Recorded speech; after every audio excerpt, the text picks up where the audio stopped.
तो स्टोरी के शुरुआत में एक बंदा दिखाया जाता है जो कि बहुत ज़्यादा हफ्ते हफ्ते कहीं और भाग रहा होता है। वो बहुत ज़्यादा घायल भी होता है। वो कहता है मैं यहाँ पे मरना नहीं चाहता, प्लीज़ कोई तो कि मेरी मदद करो। और से हम देखते हैं वो दौड़ते दौड़ते ज़मीन पे भी गिर जाता है। और उसके बाद वो कहता है मैं यहाँ पे आखिरकार फंस कैसे गया और ये सारी चीज़ें मेरे साथ क्यों होती हैं आखिरकार।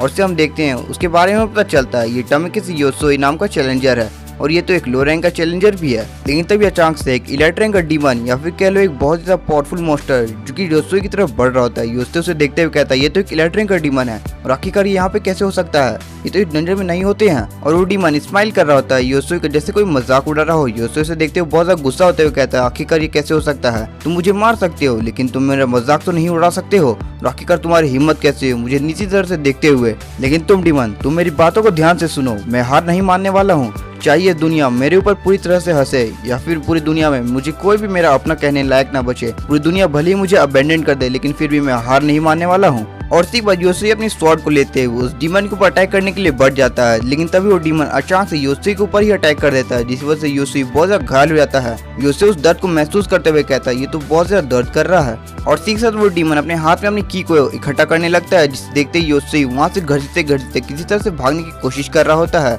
लेकिन तभी हम देखते हैं वो डीमन अपने हाथ में अपने एनर्जी की को पूरी तरह से इकट्ठा कर लेता है। और इसी बार हम देखते हैं वो डीमन एक स्माइल करते हुए योसोई की तरफ अपने एनर्जी की को ब्लास्ट कर देता है। एनर्जी की ब्लास्ट को शूट कर देता है जिस वजह से एक बहुत ही बड़ा धमाका जो कि उस जमीन पे हुआ होता है। लेकिन तभी हम देखते हैं योसोई उसे डॉज करने में कामयाब हो जाता है। योसोई उस अटैक को देखने के बाद कहता है इससे मुझे तो कुछ नहीं हुआ, मैं इससे बच तो गया किसी तरह, लेकिन ये फ्लोर तो शायद अब टूटने वाला है। और तभी हम देखते हैं अचानक से वो फ्लोर टूट जाता है। और इसी बार हम उस डीमन को देखते हैं जैसे कि उसका प्लान एकदम सक्सेसफुल हुआ था वैसे ही वो हंस रहा होता है। योसोई उसे देखते हुए कहता है मेरी तो अभी शुरुआत ही हुई थी एक स्ट्रॉन्गेस्ट चैलेंजर बनने की, लेकिन ये तो अभी खत्म हो चुका है। प्रतीक सर वो उस गड्ढे में गिरते हुए रो रहा होता है। वो कहता है क्या यही मेरा अंत है। और से हम देखते हैं उसके सामने एक नोटिफिकेशन पॉप होती है जिसमें उसे बताया जाता है आप मारे जा चुके हो। और इसी के बाद हमें इस वर्ल्ड के बारे में पता चलता है यहाँ पे एक ऐसा मैजिक टावर है जिसे बनाया ही गया है एक एंटी मैजिक स्क्रिप्चर से जो कि ह्यूमन वर्ल्ड के अंदर बियॉन्ड ही कहलाता है। और इसी के कुछ सालों के बाद ही ह्यूमन वर्ल्ड के अंदर बहुत सारे पोर्टल या फिर कह लो अलग अलग जगह रिफ्ट ओपन होने लगे थे। और इसी के बाद से ये वर्ल्ड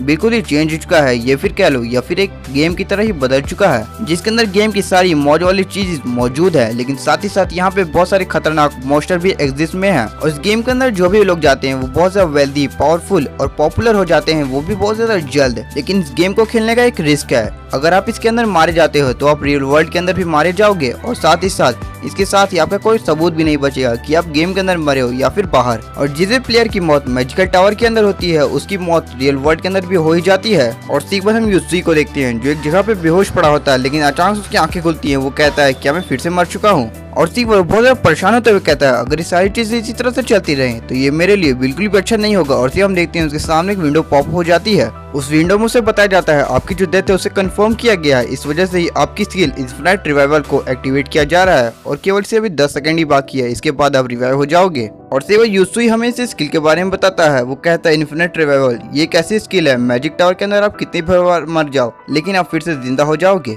लेकिन तभी अचानक से वो बहुत ज्यादा गुस्सा करते हुए कहता है लेकिन मुझे इसी के लिए तो बेवकूफ़ बनाया गया था। फिर वो हमें अपने पास्ट के बारे में बताता है। वो कहता है जब मैंने अपनी ग्रेजुएशन को हाई स्कूल से कंप्लीट कर लिया था तो मैं एक पार्ट टाइम जॉब करता था जिसकी वजह से मैंने बहुत सारा मनी को इकट्ठा कर लिया था। और इसी के बाद मैं चाहता था कि मैं इस टावर के अंदर एक चैलेंजर बन के आऊँ। हर दिन सभी लोग बहुत ज्यादा स्ट्रगल करते थे ताकि वे एक बहुत ज्यादा पावरफुल मैजिकल आर्टिफैक्ट या फिर एक मैजिकल स्टोन को ऑब्टेन कर सकें। और इसी वजह से कंपटीशन जो जीतने वाला था बहुत ज्यादा कम रेट पे आ चुका है। और ये सारी जंग केवल एक स्किल स्टोन की वजह से थी, क्योंकि एक स्किल स्टोन जो कि एक रेयर टाइप का है वो आपको एक ऐसी स्किल दे सकता है जिसकी वजह से आप एक नॉर्मल पीपल से एक बहुत ज्यादा पावरफुल ह्यूमन बन सकते हो। और मुझे तो एक बंदा मैजिक टावर के एंट्रेंस पे मिला था जिसने मुझे एक इन्फिनाइट रिवाइवल वाला स्टोन बेचा था। मैंने इस स्टोन के लिए अपनी जिंदगी भर की सेविंग को इकट्ठा करते उस मर्चेंट को दे दिया और उससे वो स्टोन बाई कर लिया था।